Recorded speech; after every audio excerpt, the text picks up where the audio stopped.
Hello and welcome to the SEGA Nerdcast, episode 78. I am Chris, the editor of SEGA Nerds, and joining me today is my buddy Kopke. Hello, everyone. And we're joined by Tristan and Donnie from TSSZ. How's it going, guys? Good evening. Nice to be here. I have no idea what has even happened this past weekend, but you know what? You know what? I'm just glad to be able to sit down and not have to write something for once. That's funny. Yeah, it's been a crazy week. Obviously, all the stuff with Sega has gone down in regards to downsizing, job cuts, moving a headquarters, refocusing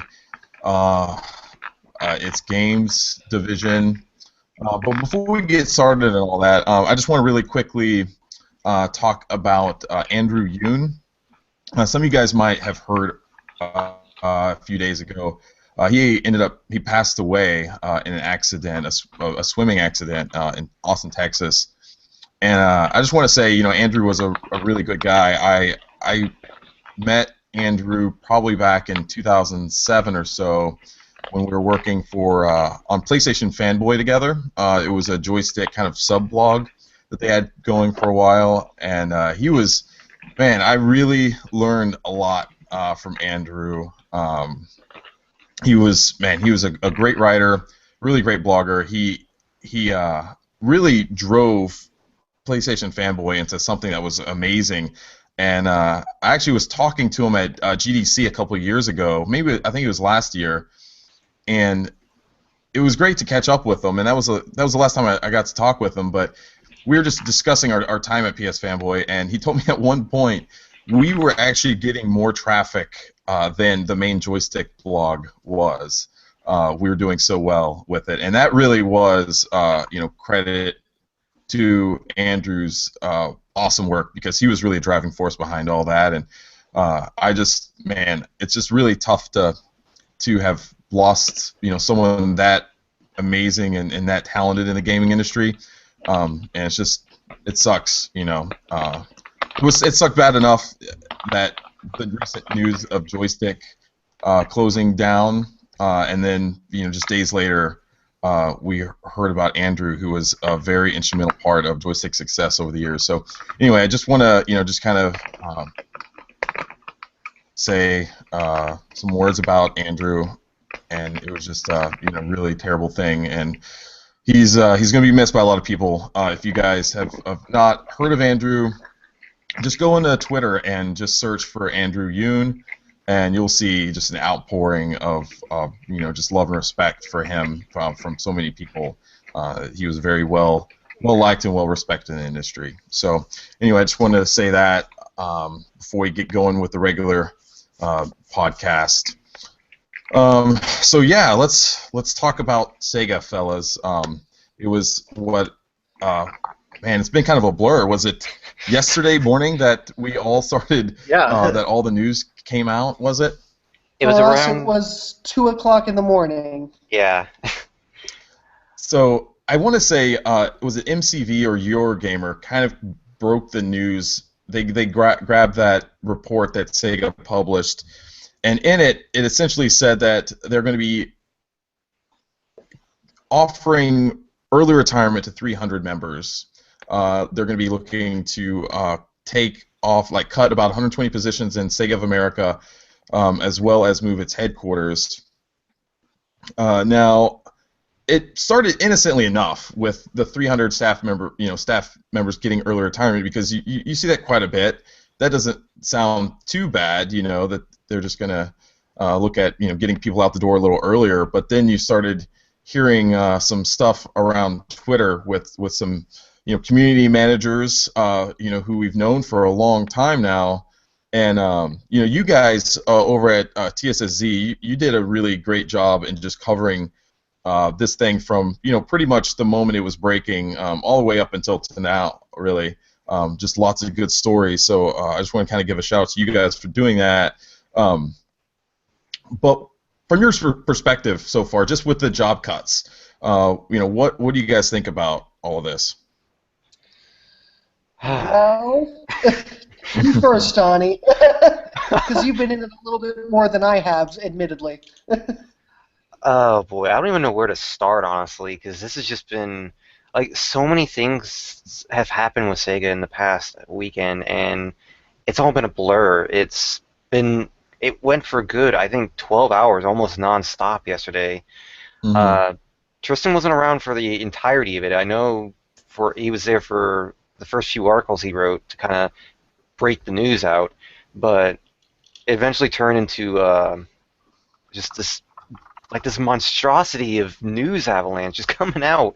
Like you just had one detail after another. It was reminded me a lot of February, but on a much more depressing scale.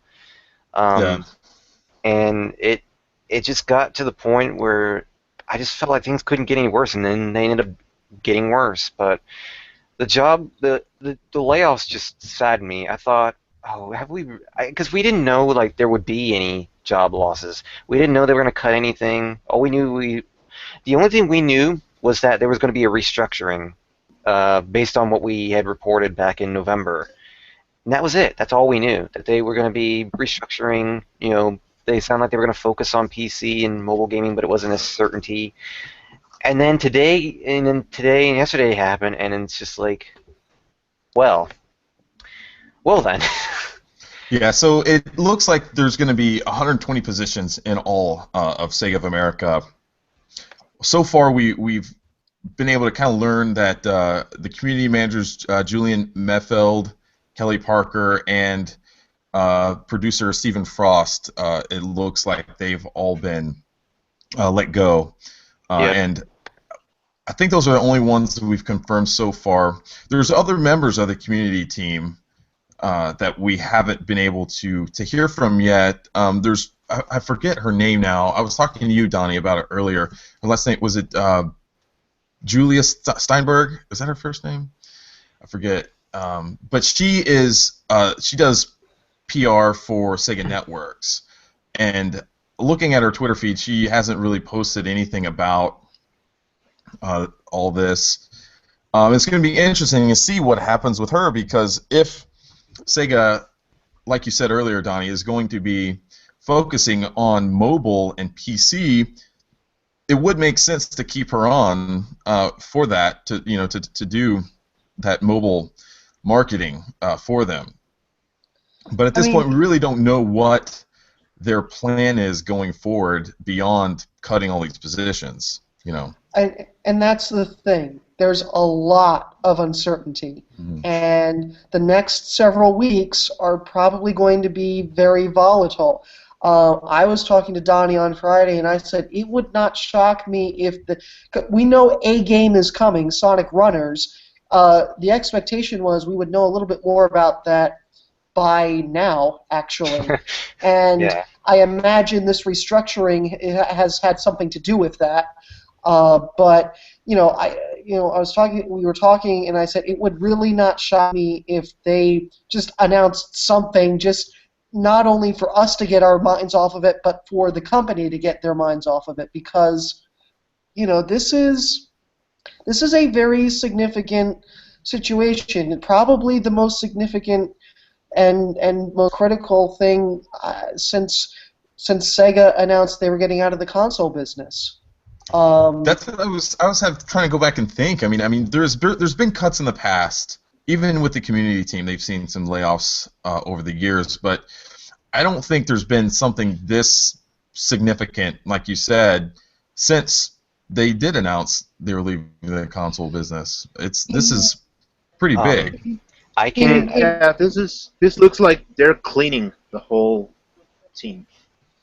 Well, consider this. In 2012, Sega Sammy, the entirety of Sega Sammy, did a layoff, did a round of layoffs, and they cut, I think, so I was looking back at the article that I wrote back in 2012 when they did that.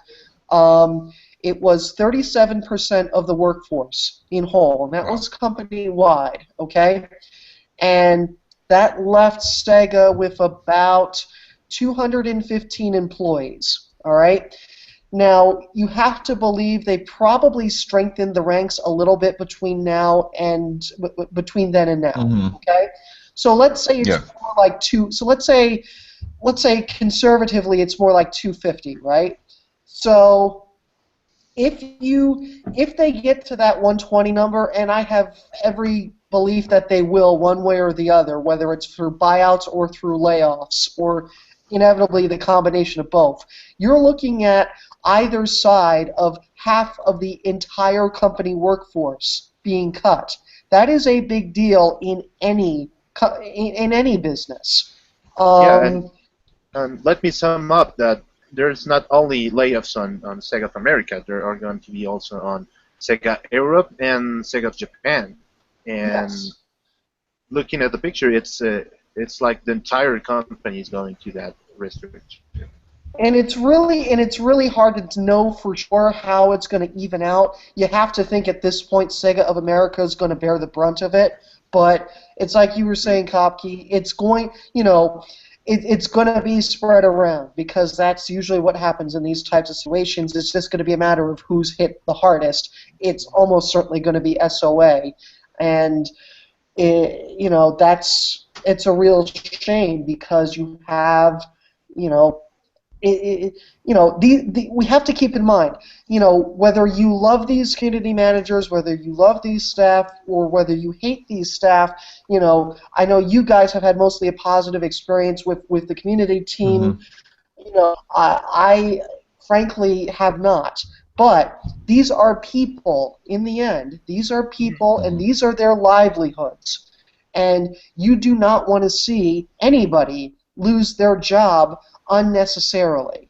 Do I think there have been some steps taken, that may have merited this whole thing, that, from top to bottom somebody is responsible? Yes, but it is still a very unfortunate situation for everybody and painful involved. for the company, most of all.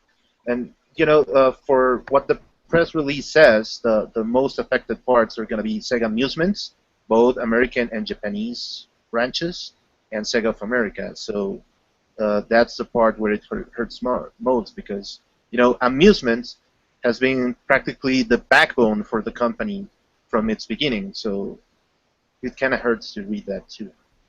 The thing too is that it normally when we've had the layoffs from Sega, normally they're behind the scenes and you wouldn't really notice it all that much because they're not really people that go around talking on Twitter and becoming acquainted with the community or anything like that. Here, that's an entirely different ball game. You have Kelly leaving, you have Stephen Frost leaving, you have Julian leaving. All these people that we've known in the Sega company for so many years. They're leaving, and it's like, wow, this is, it's hitting close. And it looks like, if you just look at the day before they announced all of this, you look at all those, people's Twitter feeds. I don't think they had any idea this was happening either. That's the worst thing about it. They were, Julian was just high off, the announcement of Dengeki Bunko the day before, and was, we were talking on Twitter just about how amazing it was and just how good of a job they did.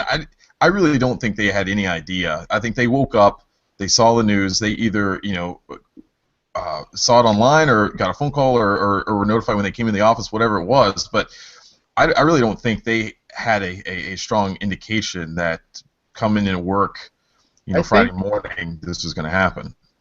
I think most of them had an idea, but didn't know when this was going to happen, and not as quick as this. I agree with Kopke. Year before, but it was too quick. Like from one day to another, you're out. That's like too big for them. Like not even telling them beforehand with that much anticipation. It was rude from the company. Right. I don't think they were immediately let go. I think most of them are going to be. It's somewhere late February. I think Julian said that. Just about all of them said that they would be around for a few months or so. Mm-hmm. I think the cutoff date is going to be the end of their fiscal year, which is March 31st. Actually, the press release says that. It states that from February to March this year, it's going to be the period from all people leaving the.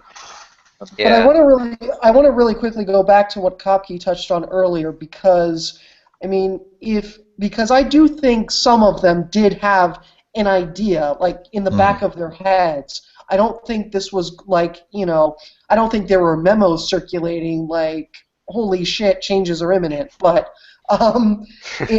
it's like, they obviously see the quarterly reports. They obviously see how management is acting, how they're being treated, and it's like with any other business. If you start to get the feeling, and I experienced this myself when I changed jobs and and now I commute to New York every day. But And for example, the yeah. way Aaron Weber went out of the company, that That's was a sign. yeah, and I really believe Aaron knew something, and probably knew or felt something strongly, and and I think the rest of the crew was just they were going to tough it out, and sometimes it's a gut check, when you feel strongly that you're about to go down with a sinking ship, you don't want to go down with a sinking ship. You want to pursue opportunity elsewhere. I think it's a little bit, if you know something's afoot and you're not ultimately looking out for yourself, that's, it's not a wise course of action. I think Aaron knew something, with his experience with the Sonic franchise, and I think his lack of involvement with Sonic Boom kind of surprised me at the onset. That was, I don't know, and that's nothing against Stephen Frost. I think Frost did what he could with promoting that game, but the fact that Weber was not really a part of the Boom initiative was probably his first sign, because he loved that franchise. I know, and Hatsune Miku too. And correct me if I'm wrong. I mean, he had, I think, less involvement with the Miku release in the West as we went forward. I mean, that's not a good sign when they're taking projects that you love away from you, and that's probably why he left. Him personally, but I think he knew something, and it was just a matter of when the other shoe dropped. If he knew something or not, he can't talk about it right now because of the situation. But let's assume that just Aaron Weber living out that way was a sign for the rest of the company. That thing is certain. Now, one of the other major things coming out of this that was announced in that initial draft or announcement that Sega Japan put out Friday morning was that Sega of America is going to be moving headquarters from San Francisco, where they've been for a long, long time now, to Southern California. And the president of Sega of America, John Ching, he put out a press release later in the day, and he essentially said, this move was crucial to keep Sega operations moving forward throughout North America and to provide our millions of fans a strong pipeline of content across gaming, TV, merchandising, and more. We are confident that by relocating to Southern California, we'll be able to thrive, grow, and become a stronger company because of it. And then he went on to say, we're sad to say goodbye to some of the best people in the business and are indebted to them for their hard work and dedication through the years. So it looks like they're going to be offering some relocations packages to some people. They want to bring people over, but he did confirm they're going to be, along with this move, that they're going to be reducing positions and streamlining operations from that. So what's the significance of this move, guys? I mean, obviously it's to save money. I mean, it's expensive living and operating out of San Francisco. It's not cheap out there, and I think that's basically the biggest part of that. They're probably going to be operating out under a smaller building, I would think. Their footprint's going to be a lot smaller. The rent's going to be a lot cheaper. Actually, there are a lot of people expecting it to move next to Atlas, near them, which sounds logical. You're keeping the offices together. And the other thing is that near Hollywood, and they got a couple of deals with Sonic movie going on and stuff, so it seems a little bit convenient for them. if they're going to go all in on merchandising, then sure. You want to be where the action is, and if they think, particularly if there's a movie tie-in, I mean, and even that hasn't been totally, fleshed out yet. I mean, I know people they're writing stuff, but there's no guarantee the movie's going to go forward. Mm-hmm. I think at this point you have to assume that nothing is guaranteed with this company. John Chang was talking about licensing, and I'm like, what licensing? There's Sonic Boom, and there's some of the shirts that I see in Hot Topic, and not much else. It's basically Sonic is the almost entirety of their merchandising, and they've been doing a lot of like retro stuff with some of their older properties, with T-shirt lines and things like that. Whether it's Altered Beast and Golden Axe and stuff like that. But when you're talking probably pennies in the bucket compared to what you could get out of Sonic with some of the major companies out there. But yeah, I mean, it's mainly Sonic, a little bit of licensing out and merchandising some of their smaller IPs.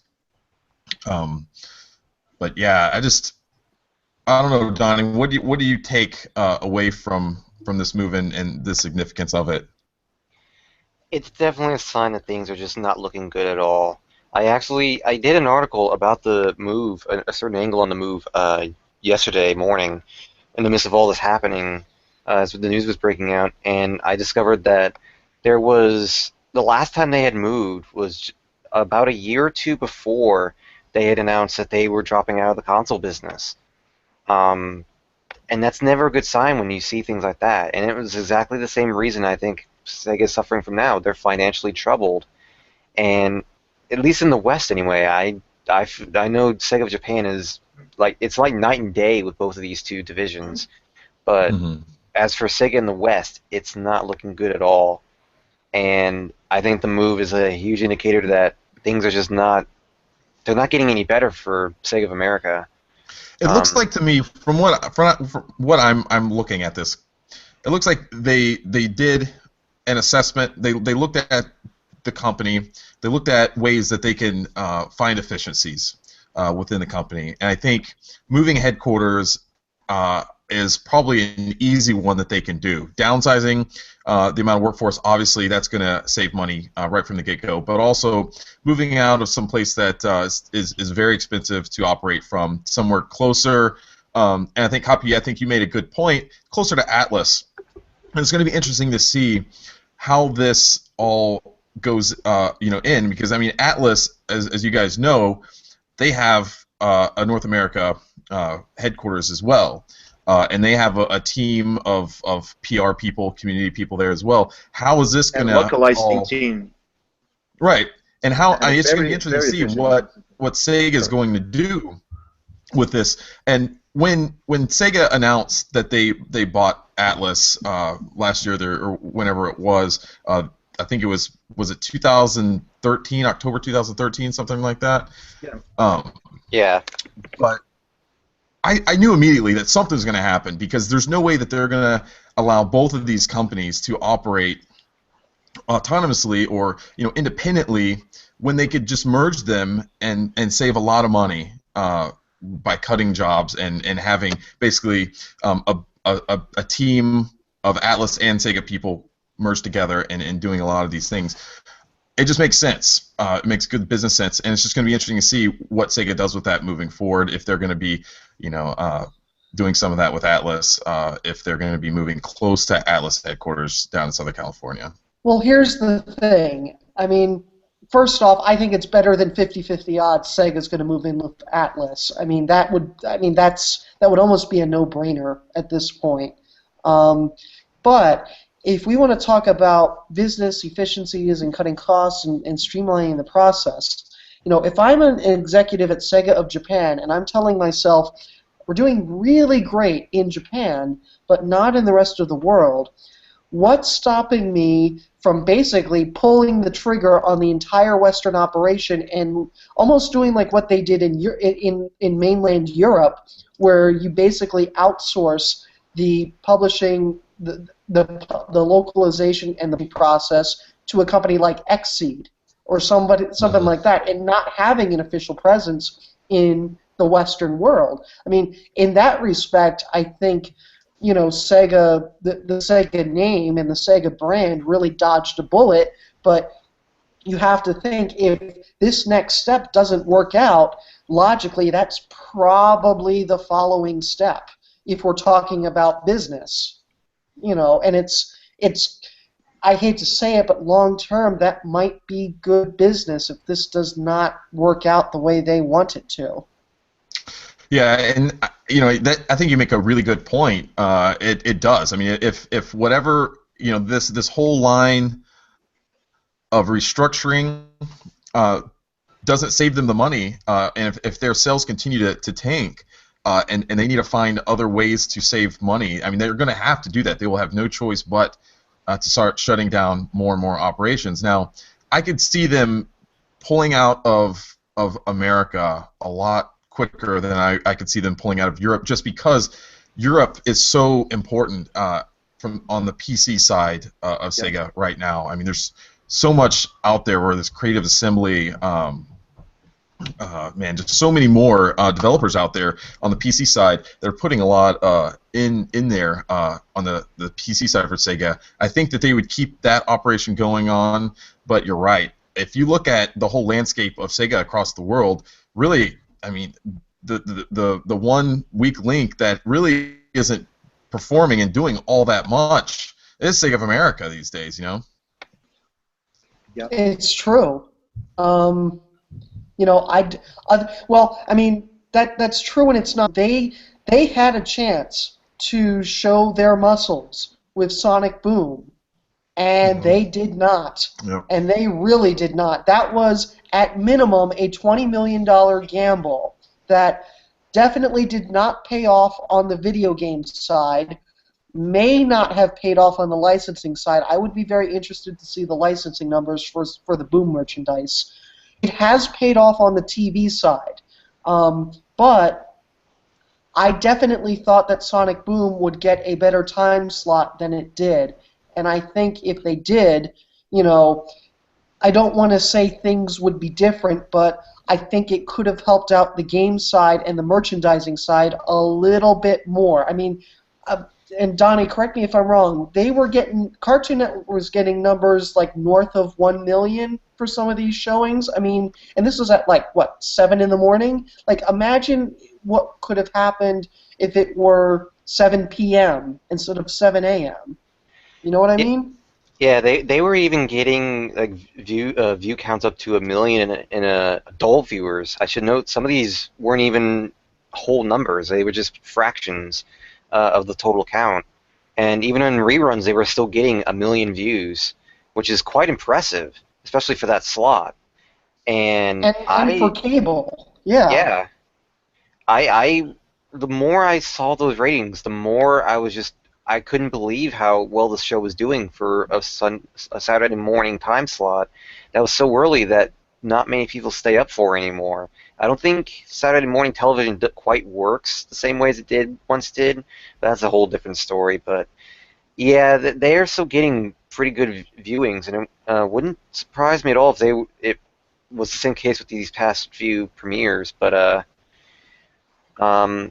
yeah, they're getting a lot of views, and it wouldn't surprise me if they did. So now, I think it's important to note in that press release, Chen did say that Sonic Boom is going to continue throughout 2015. That this downsizing will not affect the TV show. That it will continue through 2015. Now, beyond that, we don't know, and we don't really know. I mean, if there were ever plans to go beyond this season.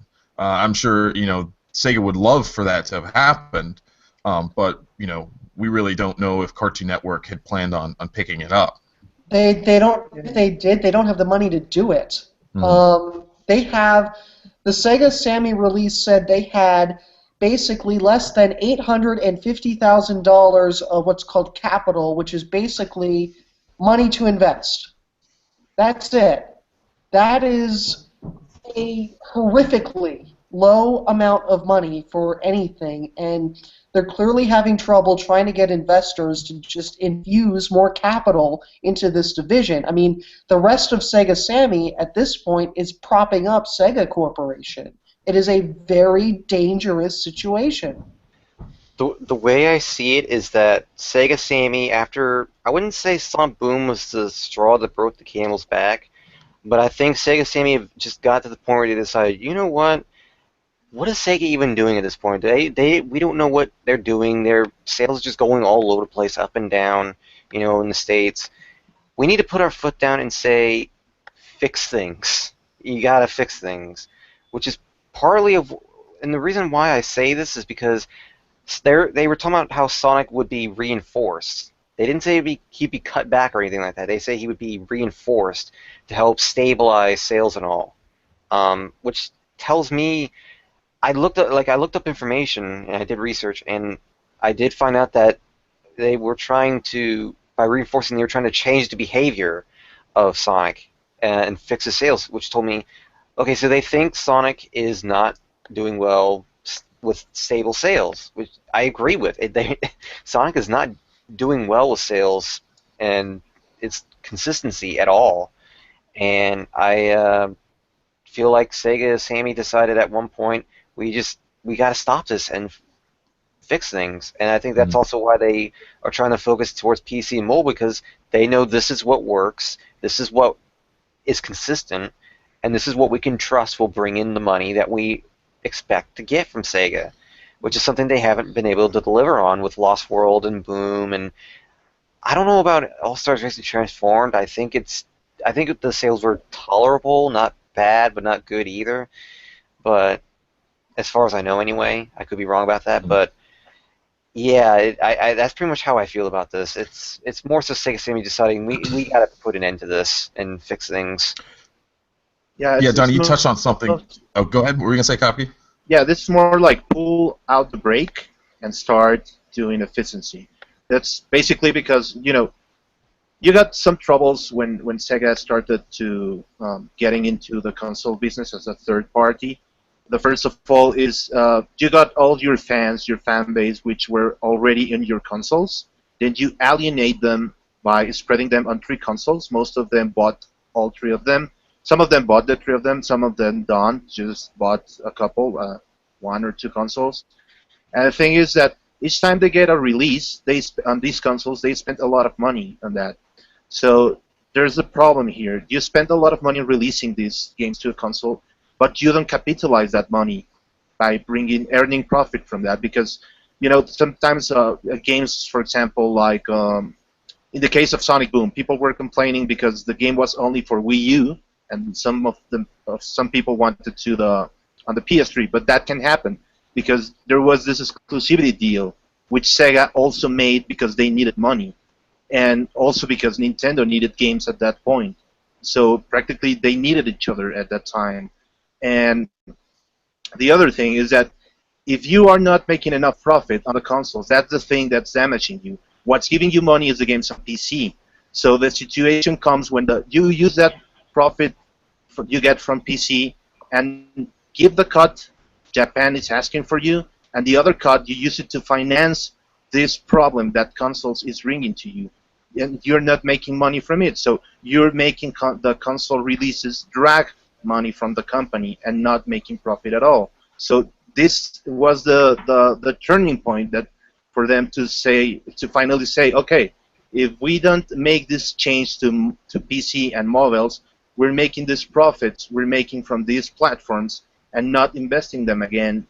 So that's the problem. That's why this was a really necessary break they had to take and start moving towards that direction.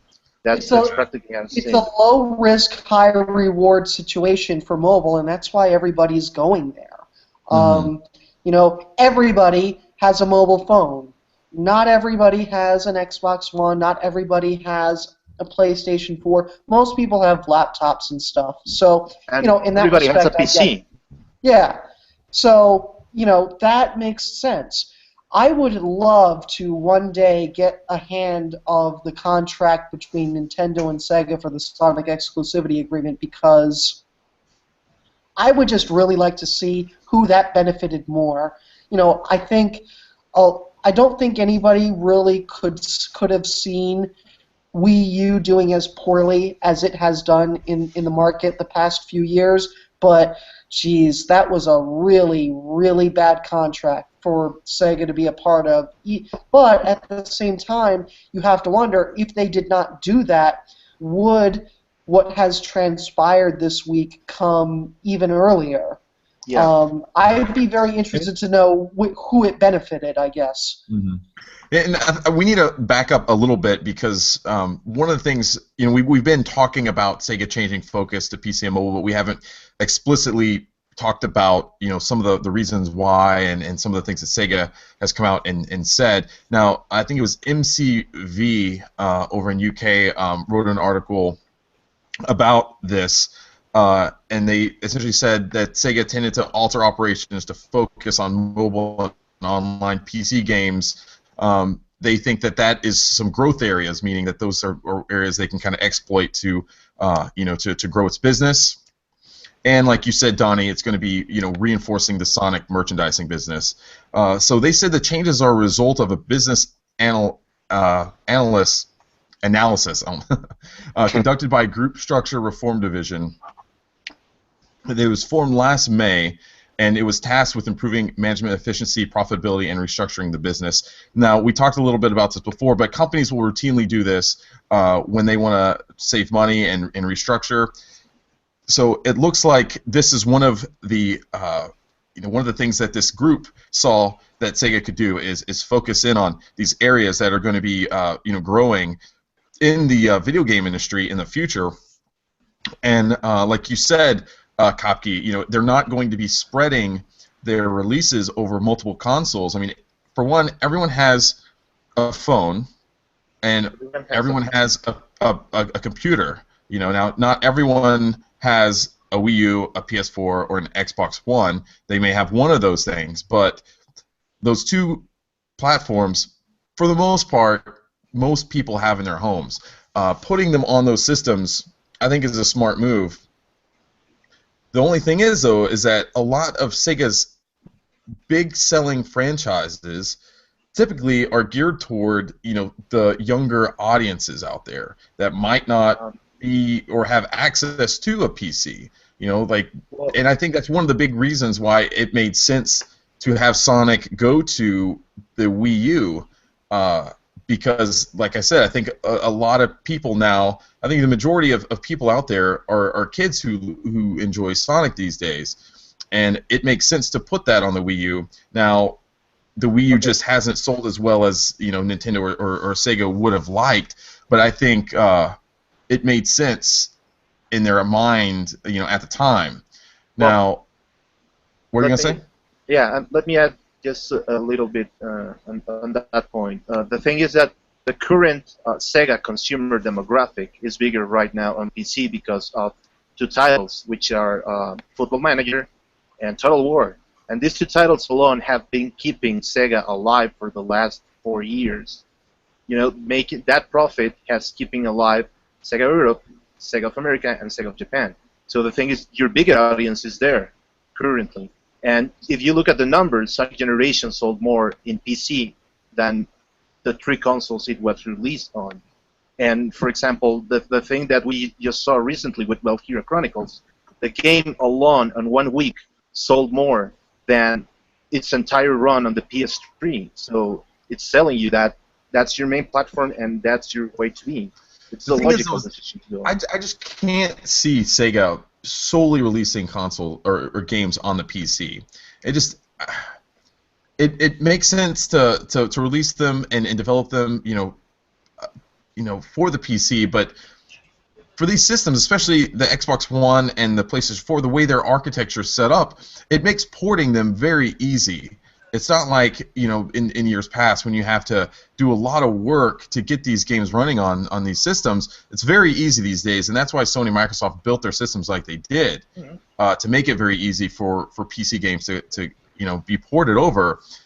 I think Sega would be missing out by not at least Okay. just releasing digital games on But- the PlayStation 4 or the Xbox One. I would really hate to see them release games solely on the PC and nothing else. That might end up the Here's the case thing. anyway. Yeah, here's the thing. The press release doesn't state they are abandoning consoles. They say they will focus on PC. So that means if they develop the game for PC, we're eventually going to get a console port because they are financing the game this way. The game, and you already are developing on that platform, so it's easier to adapt to that way. It makes a lot of sense in that matter. For example, if they release a sequel, let's suppose, hypothetically speaking, is if they release a sequel to Alien Isolation, of course they are going to get the console port because it makes money. It's a natural thing to do, and mostly because you already developed that one for PC. It's just the press release is just telling that the main focus for now is going to be PC, but it doesn't exclude them from porting this thing to console. Right, And that makes a lot of that's a sense. good point, and I think that's what a lot of people are taking from this is that Sega is abandoning console development. I don't think that that's No, going to be the they're not. case. Not But yet. but I can see all Sega's main full budget big games going forward being developed and released on PC, and then looking at, okay, does this make sense to release on consoles? Total War, obviously not. Those games never have really translated well to consoles. So I think those games are going to stick with PC, but going forward, like say the new Sonic game, whenever that's going to come out, does that make sense to come out on consoles? Yes, it does, in my opinion. So they'll probably port it over. And I think that's going to be kind of the mentality going forward with that, and you probably won't see a lot of just PlayStation 4 exclusive games. It's probably going to hit the PC first and then go over towards one of these consoles is what I see that happening. And going back to the mobile thing, I think it's very smart for Sega to really refocus in on the mobile space, because I think they've done pretty well there. They've seen some pretty successful games in the past few years, whether it's Sonic Dash, Crazy Taxi. I don't know how that successful it's been compared to Sonic Dash, but they've done some good things there, and I think there's some room that they could continue to grow that that mobile space, whether it's releasing some sort of like a Sega Classics app. I know. I think there's a TurboGrafx app out there that essentially you can go in and buy like classic TurboGrafx games and things like that. I think that would make sense for Sega to look into, like having whether it's like a Sega Genesis or Master System app or something like that, where they can start slowly releasing these old games on mobile devices for fairly cheap. I think it would make sense for them to do that and just continue releasing new mobile games. I think that's a smart move on their part. Yeah. It's like I said, they're focusing on what they see is helping them. They're not. They aren't really. They're going to focus more on PC and mobile, but I don't think they're going to be abandoning everything else. I think they're still going to be. I think Sonic's still going to show up on consoles. I think Hatsune Miku's still going to show up on consoles, because those are the two franchises that Sega has been the most successful on, worldwide anyway. Puyo Puyo, I think depending on what they do with that, I think I could see it being on consoles, especially in Japan. But Yeah. I don't really see things just being completely, pushed away just yet. Yeah.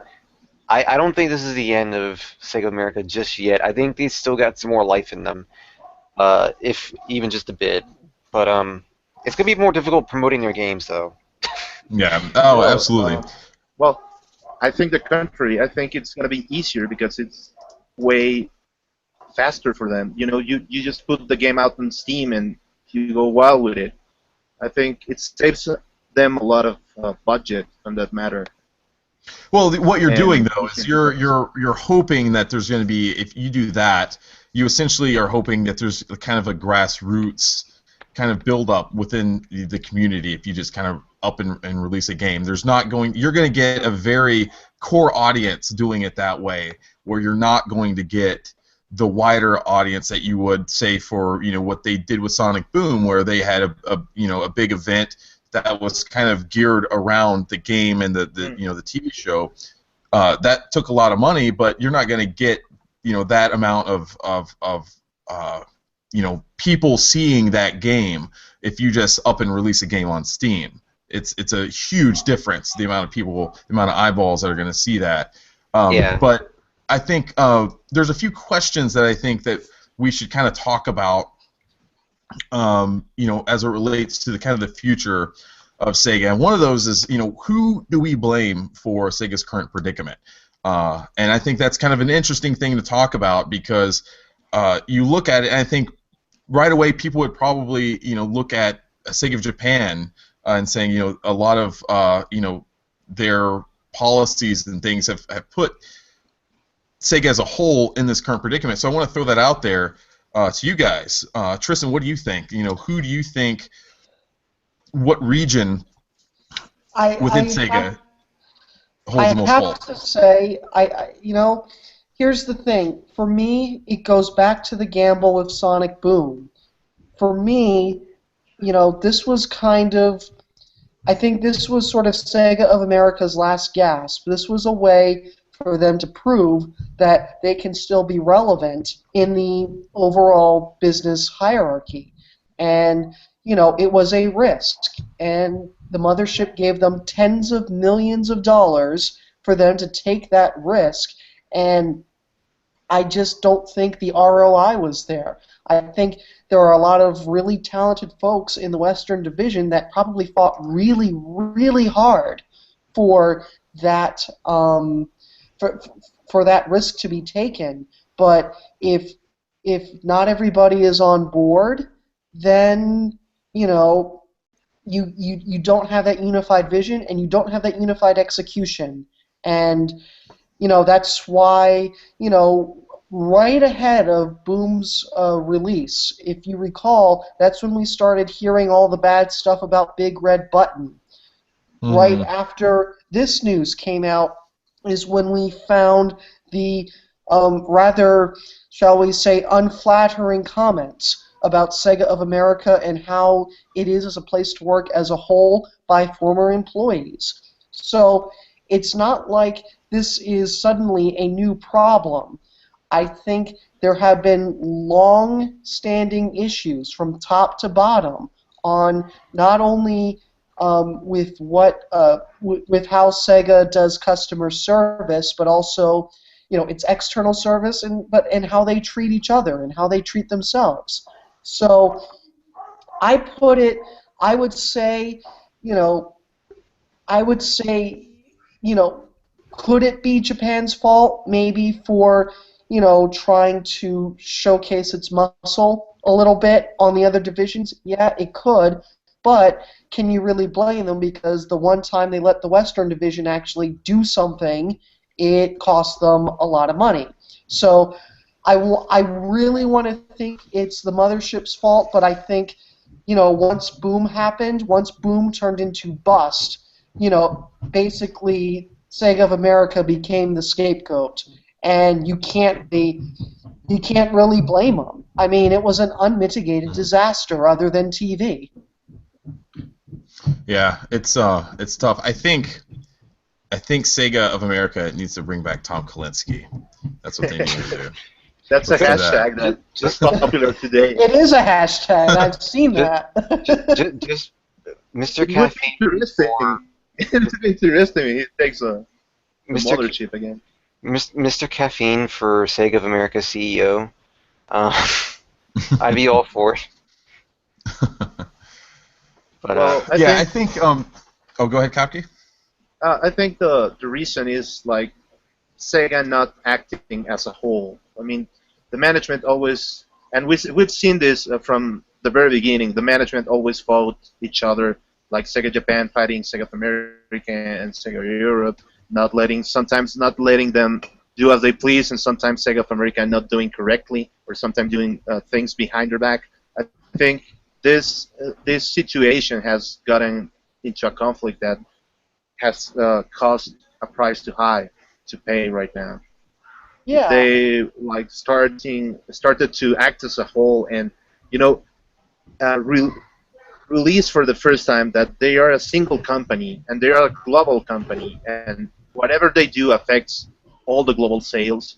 I think they have to change their mind in about how they do this business on that matter, to be more open to each other and really start working as a team. I think that's a main issue.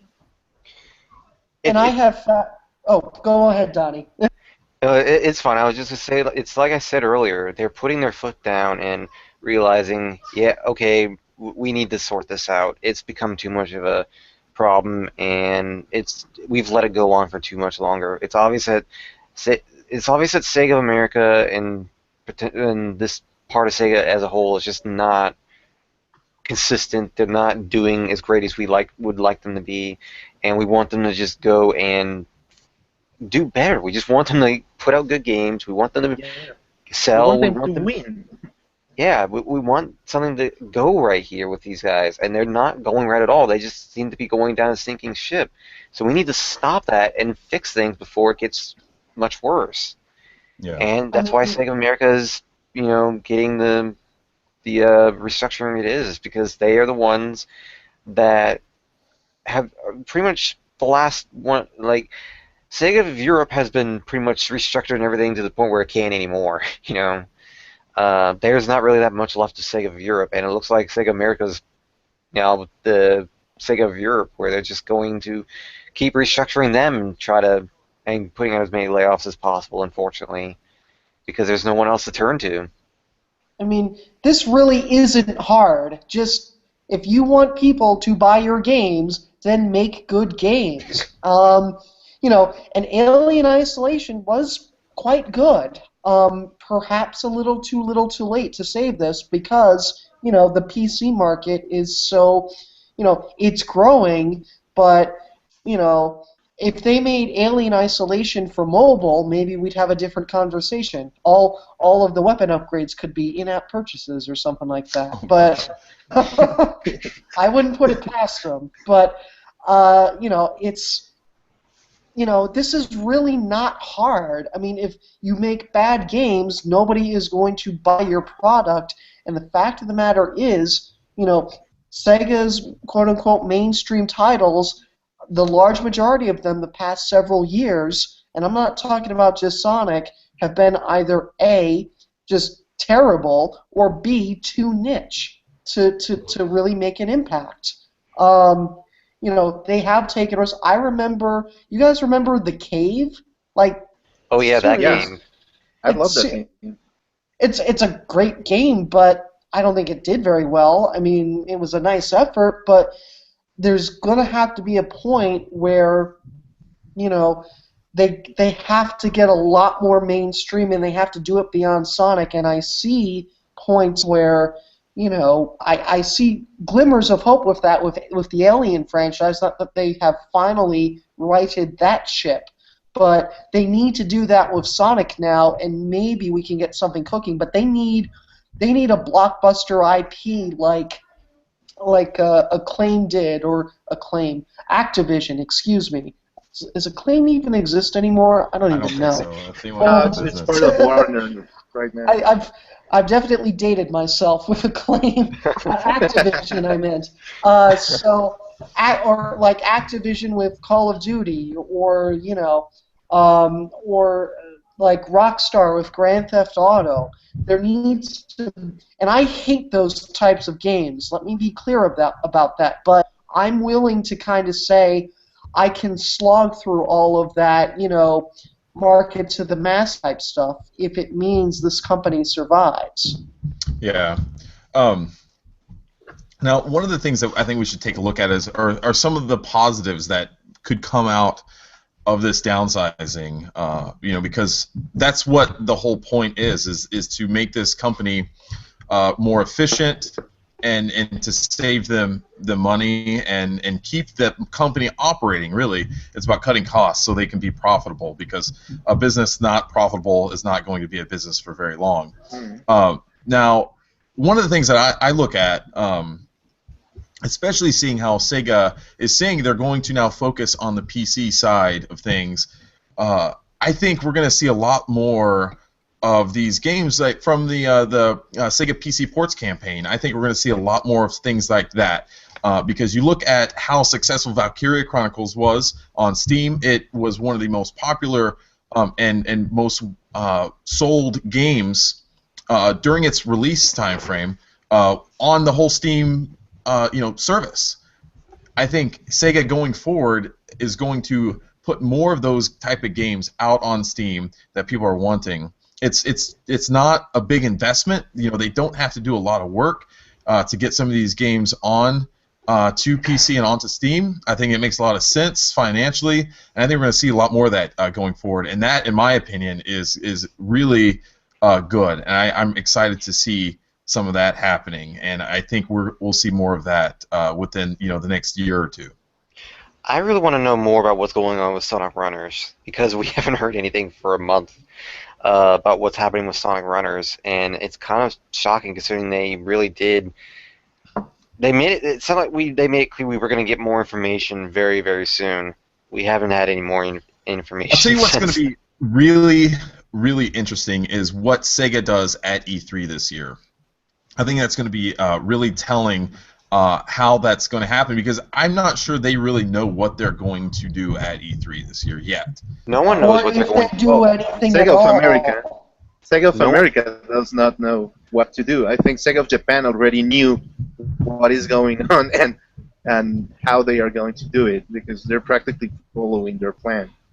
I don't think anyone knows what Sega's going to be doing at E3 this year. I don't even think we have any idea at all about E3. Period. Like, we don't know anything because it's still kind of early. But like always, we'll find out soon enough. Probably within a few months. I mean, if anything, by then we'll have an idea as to whether there will be a console Sonic game, because by then they'll more than likely have announced it, because, well, they tend to announce Sonic games around that time, so... I mean, I'm not convinced Runners is the next major Sonic title, but I think but I am convinced now in this situation that whatever that next major Sonic is, pretty much has to be gangbusters. They cannot screw this up this time. Even if it means, and I hate to say this, even if it means we get de facto like a real Sonic Adventure 3 this time, literally take anything and just slap Sonic Adventure 3 on the damn cover and let's just roll the dice with it. If that's what we have to do, if that's what's going to bring the masses back, and you know what, I'm willing to try it. But I think if there's quality behind this next major, even if it's not the next major Sonic, the next major Western release, let's say, and I still don't have any idea what Relic is doing lately. Like, has anybody heard from them? Do we need to send like a recon craft or something? No, just they've still been putting out Company Heroes 2 DLC. Yeah. I mean, they've been pretty good at that. They've been supporting Company Heroes 2 really, really well. I mean, I think they're still coming out. There's another big DLC pack coming up here in the next few months or so. They've been pretty much at work at supporting Company Heroes post-launch. Now, they probably have something going on behind the scenes, that we're probably not privy to. They're not working on Homefront, I can tell you that, because oh shit, who the Borderlands company? I forget their name. Gearbox. Yeah, Gearbox. I think they own that now. So. Yeah, about Gearbox. Here's the other. Those guys practically put Sega in this situation. Yeah, well, between Colonial Marines and Boom, it was like a 1-2 punch, basically. Here's the other thing, and I consider this like a very low-risk, high-reward thing, because the infrastructure is there. You just need to buy, you're going to need to buy some servers, obviously, but with how successful Phantasy Star Online 2 is still doing in Japan, I am absolutely mind-boggled that they're not even going to take the risk in in the Western territories with so much that even with the wide array of stuff that you have to buy in that game for equipment upgrades and things like that.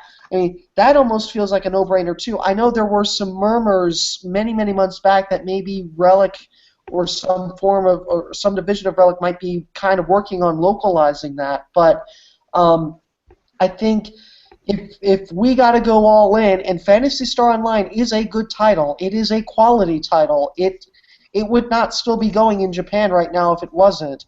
I think right now it might be time to go all in on that.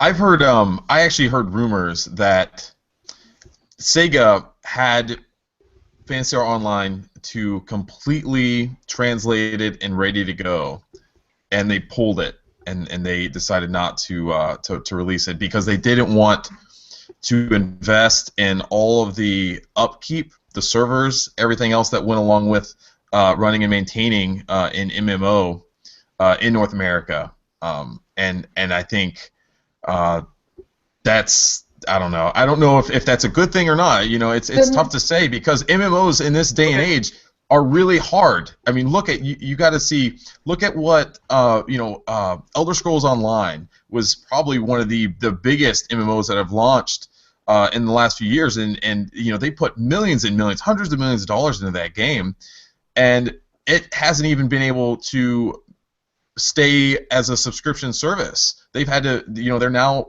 bringing that as a free-to-play game. What does that say for Phantasy Star Online 2 in North America? I mean, how is Sega going to, if one of the biggest new franchises, MMO franchises is coming out, can't even do it, how is Sega going to keep PSO2 as a subscription-based MMO? Okay. Here's the thing. Sega purchased a company named Gumi a few months ago. No, like a year ago. That company helped translate Chain Chronicle and did release that game on here in the West. And the other thing is that Gumi has a division in China, which is the one that's making the PSO2 translation in English for that region. So it means that they already have an idea on how to bring it here. It was just not like the time for them because of this situation that is happening right now. So they I think this is the time where we are actually going to get more Japanese releases because of what's happening. And those releases are going to be just ported and localized like that because they're investing less than that instead of spending that money on the console one. But here's the thing. Phantasy Star Online 2 was free to play to begin with. So yeah. This is, it's kind of an apples and oranges situation. Sega, from the onset, bought into the free-to-play strategy for PSO2. The infrastructure in Asia is expanding. In my mind, it's as simple as, buy the equipment, keep it stateside, keep it in Europe. We live in a connected world. Hire more people at the mothership or outsource it to AsiaSoft. Outsource that maintenance, and do it that way. I can't imagine, the cost will be a good bit, but I can't imagine it being a crippling amount of money. Mm-hmm. Or partner with Steam. Like Steam needs games right now. They're doing great. Partner with Valve to release this game here. They already got the servers. Yeah. It's just something is holding them back. We don't know what it is, but something's holding them back from Phantasy Star Online 2, and we may never know. I think what it is, I think Sega of Japan is very wary about putting too much investment into North America at this point. I think if you look at what they've been doing over the past, couple of years, they're really focused on, Japan, and we're seeing less and less stuff coming out of Japan. I mean, we have Dengeki Bunko coming, and Yakuza 5 finally. And the Sega 3DS Classics. Right. But Yeah. look at, I mean, the investment on a lot of those are minimal. It doesn't take much to translate a lot of those 3D classics to English. You're seeing a lot less of that. So I think they're kind of internalizing a little bit and kind of buckling down and focusing on Japan. And we're seeing a lot less of stuff, really geared towards your Western audiences outside of, the Western developers like Relic, like Creative Assembly, and all these other ones out there. You're seeing a lot less of Sega of Japan, putting out some great titles here in the West. So it's just going to be interesting to see going forward what's going to happen. I think, we probably won't hear a lot from Sega, in my opinion, in the next few months, because I think they're going to be busy trying to figure out exactly what's going to happen after this round of restructuring and downsizing, like how this is all going to shake out. But I think what's going to end up being very important is, after March goes away, we go from April into May, and then we go into June, which is E3 time frame.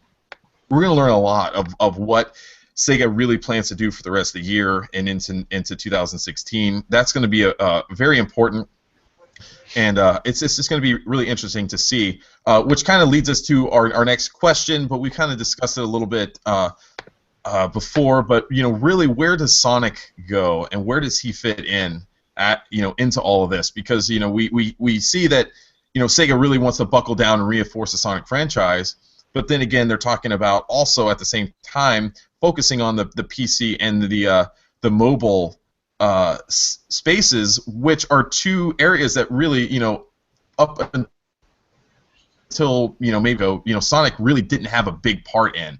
He had PC ports, and he had some some ports on mobile, but we haven't really seen that being a big focus for Sonic up until recently. Do you guys think that the Sonic franchise really can continue and be sustainable on mobile and PC? Yeah, I think so. And actually think that this movement from these two platforms are the right way to do. If not, that why Sega didn't did this earlier. Like practically its market, its consumers were asking for it. Like, for example, you got, for the first time, like we discussed earlier in the show, you got a platform to join them all together, to get all your core fan base to purchase on a single platform your games. So that's a good thing for them. The other thing is that this time, developing these games, it's going to be less expensive for them, and also to release them. And since it's digitally, it also lowers the cost for them. So it kind of makes them more profit in the terms of selling them. And it's also easier for them to port them. So I think it's a better way for Sega to start capitalizing. And I know it happened right now, but it's happening at the good point, at the place where the PC market is not yet full of these big publishers yet. Sega is still a leader in this area, and it has the opportunity to become like the major player in this area. So I think that's a good sign for them, a good sign for Sonic, and also that Sonic still sells in the terms of the merchandise, and people still love them in their hearts. So I think Sonic is a key part of this strategy.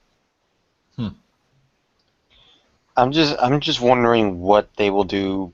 Like I'm sure there will still be an occasional console Sonic game or two, in the next year or two. But I don't think it's going to be. We're not going to get a like 2010 where we had 3 console Sonic games anymore. They've long since stopped that. But I do feel like there's no telling what they're going to do console-wise. All we know is that they're going to be focused on PC and mobile. Probably going to get a little bit more of Sonic on that. But that's all we really know. I mean, we know. I could see Sega coming out with maybe like a Sonic Generations 2, something like that, on PC and mobile. I think that could work with ports to either the PS4 and Xbox One. I think that would be a logical next step because really look at the last few releases Sega's put out. Really, Sonic Generations is really the only one that's been received well critically, and from the fans. You go back and look at that Sonic Generations. For the most part, people have said that is the last really good Sonic game that Sega's put out. I think it makes sense. I think the blend of the old school and kind of like the new school style of Sonic, that makes sense. I think that's a good mix, and I think it works, and it would translate well to both PC and mobile. I think that is really the style of game they can exploit and really kind of be the identity of the Sonic franchise going forward. But here's the thing, I don't know, and I can't remember off the top of my head if it's true or not. In light of all of what's happened this week, I read some remarks for the community basically saying that Generations barely broke even though it was one of the company's most successful Sonic titles in terms of sales in quite a while. Here's what I think you do. I know that Sonic will be fine on mobile because we're seeing that with Sonic Dash. That I'm not so concerned about. Mm-hmm. I know Sonic can do well on PC, and here's how I know it can do well on PC. There is still... sold more. Yeah, well, there's still a very, very active and very thriving community of content creators when it comes to Sonic. If I were Sega right now, I would be on the phone with Sumo Digital, who just completed Little Big Planet 3, begging them to have them make an equivalent for Sonic. Have the input of the Sonic team, and have it so that any stages, any areas that are made by a player, have a base, maybe have like a Generations 2 type of base, so that, like what Little Big Planet does, so people can get familiar and there's a basic story. You want a Mario Maker for Sega or for Sonic is what you want. I want a Mario Maker / Little Big Planet for Sega, yes. Or OpenSteam works for Sonic Generations, which also is the same thing and it costs a lot less. And that's gonna generate a lot less profit than a new title going forward, and really pushing this content creation angle that Tristan's kind of talking about, which I think is a very good idea, Tristan. It is. And not only do you have, maybe you have a situation where you maybe Sega can be the first to be able to not just give that content away for free, but maybe find a way to profit off it so that it benefits both them and the content creator, almost like YouTube. Maybe it's like, I hate to use the word season pass, but maybe, you get unlimited access for all the created stages for a certain amount of dollars a month. You get, you can buy new tools for X amount of dollars a month. You get, if you don't want to do any of that stuff, Sega, Sonic Team, Sumo Digital, can put out stages every couple of months for X amount of dollars flat, and you can still play it. But whatever content is created by the user, you afford them an opportunity to share in the profits. I bet a lot of people would be interested in something like that, and it's a way to basically extend the brand for years. That is a very compelling idea. I like that idea. I think that is really smart, and I think Sega can kind of push that idea going forward because we really don't know. I mean, the Sonic Boom event, that's another thing that we should kind of talk about because it's up in the air at this point if Sonic Boom is going to happen again because is Sega of America going to have the money to do something like this again? We talked about how they basically have $150,000 in capital right now. Would it be smart to put Sonic Boom on again this year? We don't know. But if they were to do something like that, I think having some sort of community event where they can showcase a lot of this content creation by the community would be smart, and I think it would be very cool and would just further, push that whole game and idea going forward where, the community, and I think that's another thing that Sega, in my mind, has really failed to do is capture and benefit from the talent within the community that has kind of come up through the post console Sega. There's all this amazing talent, whether it's musicians and modders and all this stuff, and homebrew and all this, and indie developers. There's just so much stuff that's kind of sprouted, up after Sega's left the console business, that Sega really hasn't done an effective job at utilizing, in my mind. And I think, Tristan, that idea could be really cool and be kind of the first step in Sega realizing that they could use the community to benefit itself and help build a lot of that community too. Yeah, and it's like, also we should add that they should start licensing the stuff to the community. Like people want to make T-shirts from them. They should like make a special program to make those licensing out there, because they're making money from them. Well, yeah, and that's, also, go ahead, that's the thing. I mean, in recent years, and Donnie, you know this too, I mean, there's been a lot of bitching and moaning about, well, Sega hasn't gotten Sonic anymore. Sega can't do Sonic right. I can make a better Sonic title. Well, you know what? All right, Sega should make something to prove that.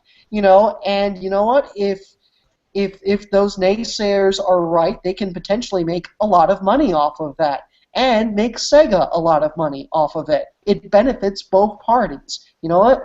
It's basically a way of saying, all right, you think you can do better? All right, here are the tools, prove it. As for Sonic Boom, I would be absolutely flabbergasted if Sonic Boom or Summer of Sonic returned this year. Mm-hmm. If I had to kind of if I had to put odds, just because Summer of Sonic was glossed over last year, I would bet more on Summer of Sonic returning in the UK more than anything, just because it's kind of their turn, I guess. But if they don't have the money to do it, they don't have the money to do it, and we don't even know what they would offer at this point other than maybe Sonic Runners. I think it would make a lot of sense. I think it would make a lot of sense for Sega to put it on the community to kind of take the brunt in a lot of the planning, the money and all that stuff, and support it with whether they're going to showcase like a new trailer or something like that, have minimal cost associated with it, and really put that on the community. I think that would probably make the most sense at this point, and kind of turn things over, back over to the community, and allow Sonic Boom and Summer of Sonic to return to that kind of the community-driven part that it kind of started as. Yeah, that'd be fine. Or Sega licensed events, it will give you money too. Sega, please give us money. So at this point, I think we've pretty much kind of talked about all the facets that are kind of associated with this whole thing. It's just, it's a very interesting time in Sega's history. It's going to be very interesting going forward to see what Sega does. I mean, obviously, we hope that they can turn this around, and that it just is there, a point where they have to kind of double down and find ways to better run its business, and hopefully at the end of the day it means better games for consumers, that there's not going to be any more Sonic Booms, that won't happen, that Alien Colonial Marines will never happen again. We won't get games like that again. We'll get games like Chain Chronicle, Dengengu Bunko, Hatsune Miku, and Sonic Generations. Those are the type of games that we'll see at retail. We won't see these other, disasters. And reiterate, it really sucks to see so many good people losing, their positions at Sega. The good thing, though, is I think these people have learned so much at their time at Sega that I really think that people like Julian, like Steven, all those people, they're not going to be out of jobs for very long, because they have a lot of experience in the business. They're going to land back on their feet. And I really think they're going to be okay. And I hope all the best for them. Yeah, because they are really good people. Whether we've had issues with them in the past or whatever. I think that's irrelevant. It's like you said, Tristan. They're people. They have jobs. They have lives, and they really matter, and that's the most important thing in all of this. They care about their job.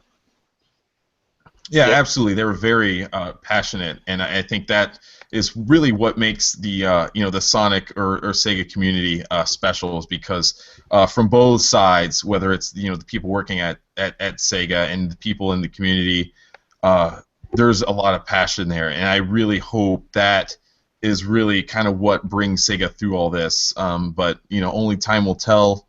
We had some more stuff to kind of talk about throughout the week that happened. I mean, there's Yakuza 4 is going to be coming to PS Plus. There's going to be a new Wonder Boy / Monster World game coming out called Monster Boy, which is pretty neat. And then let's see. Fighting Climax coming out finally. Yeah, Genki Bunko Fighting Climax is going to be coming. That's going to be some big news. So there's still a lot of positives on the horizon. I mean, if you're a Sega fan, don't worry. This is not the end. There's a lot of good stuff coming out. There is there is light at the end of the tunnel. This is all hope is not lost. So stick with us. I mean, if you've been a Sega fan for as long as we have, you've gone through some dark times. I remember the day when Sega announced they were discontinuing the Dreamcast. I was so upset. I went and traded my Dreamcast and all my games in. I was so pissed off. I couldn't believe they were doing that. I was so mad. I didn't want anything to do with them. And a couple days later, I was like, why the hell did I do that? I couldn't believe it. I traded all my Dreamcast stuff. It was one of the most dumbest things I've ever done, but I was so upset by it. So we've gone through some really tough times with Sega. But Sega's still around and they're still making games, and we're gonna stick with them. We love what they've done. We're gonna be there for the community, and we're gonna be there for for Sega. So, do you guys have any parting thoughts or anything like that? The one thing I will say, Kopke, you first. No, go ahead, please. Yeah. You're the guest. Get me out of the way. The one thing I will say, kind of to what you just said, Chris, is we need to, and I mean all of us, for Sega to continue as a viable business, we need to start supporting them, and not just supporting Sonic, supporting the entire brands. That means, buying Dengeki Bunko Fighting Climax. That means buying Yakuza 4 if you have a PlayStation 4. This is now, no, Sega is not going away yet, but it is still a very critical time. It's fragile. It's a very fragile time, and the only way you get out of that fragile time is if they have more money coming in. So this is going to be, we knew it was going to be kind of an important year with when Sonic Runners was first announced in Japan and how that was going to roll out. But now it is an incredibly important year, kind of across the board, and it's going to be on us. It's going to be on the community. We were talking earlier about how there may not be much of a PR staff left at Sega when this is all said and done. So word of mouth is going to be critical. And, we want to make sure, that, we got to spread the word, because it's scary. And I am scared. The last time I think Sega was in a situation like this where they needed to put out some good content and they needed the support was in 2006, 2007, when it was just looking like people were just done, like they didn't. Yeah, the post 06 era. Yeah. Yeah, that was the last time Sega was in a situation where they were in a do or die situation. They were able to carry it out well then. Let's see if they can carry it out well now. They've been in this situation before. We'll see if they can, come out from the ashes and rise again.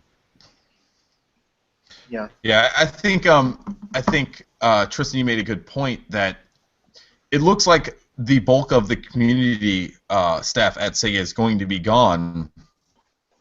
I think at this point, you're right. I think a lot of the community sites out there a lot of the members, prominent people in the community, I think it's going to be important. If you want Sega to continue to succeed, it's going to be kind of a grassroots effort. It's going to be, down to you, the fans, to spread the word, to, kind of, highlight these games, talk about them on Twitter, social media, all this stuff. Spread that word that otherwise would have been done by Kelly, Julian, and all these other people in the community staff. It's really going to be up to the community to do that, and it's really an awesome time if you look at it that way, to do that. And I think it really makes the community sites that much more important going forward. You know what I mean? Yeah. Absolutely. Now's the time more than ever for everyone to band together and help things out, because we may not have that opportunity again. I agree with that. So it's an open. So I think that's going to do it for us, guys. Been a crazy week, and I really appreciate you guys, Donnie and Tristan, for doing such a good job. I think we should really just take a moment and congratulate you guys. I think you guys have done a great job at covering this whole thing and ensuring that the community kind of knows what's going on. You guys have done a great job at that. Keep it up. That's what we need. You know what I mean? I think you guys have done a good job. So we'll try to meet back up again, hopefully soon. I love having you both on the show and talking about it. It seems like every time we have you on, it's probably after some bad news have happened. It seems like, but let's do it for a good one. Well, to be fair, the last time Tristan and I were on the show was pretty much what got the ball rolling, in me actually joining the team at TSSZ. So I mean, yeah, there was one bright note in all of this. That's true. I mean, and just to be, and first, thank you, and second of all, yeah, I am I've kind of become the Grim Reaper, haven't I? Because I tend to show up now when there are major events, let's say, and I'll still continue to do that. And I'll tell you this much: we're not done yet covering this. All of us are going to be combing through our sources, trying to kind of get to the bottom of what exactly spurred this. We think, there are some long-term things, there are some short-term things, but, at the end of the day, somebody has to, somebody has to pull the trigger on it. And it's our hope that eventually we're going to find out who, where that happened, who did it, not to assign blame or anything like that, but we want to get to the bottom of this as much as anybody else. And, we're going to be doing more stories on this in the coming days, believe me. Our fingers might be having a funeral, but, Yeah. I know mine already have, so... I mean, it's like I said, I think I wrote a good, in the past 24 hours, I think I've written about 10 articles or something like that. Yeah. Oh, man, That's awesome. Well, that's going to do it for us, folks. Tune in next week, and hopefully we'll have some more news for you. Good news, hopefully. From SEGA Nerds and TSSZ, we're out. This has been another Nerdcast. Take it easy. Take care. Running through the ages.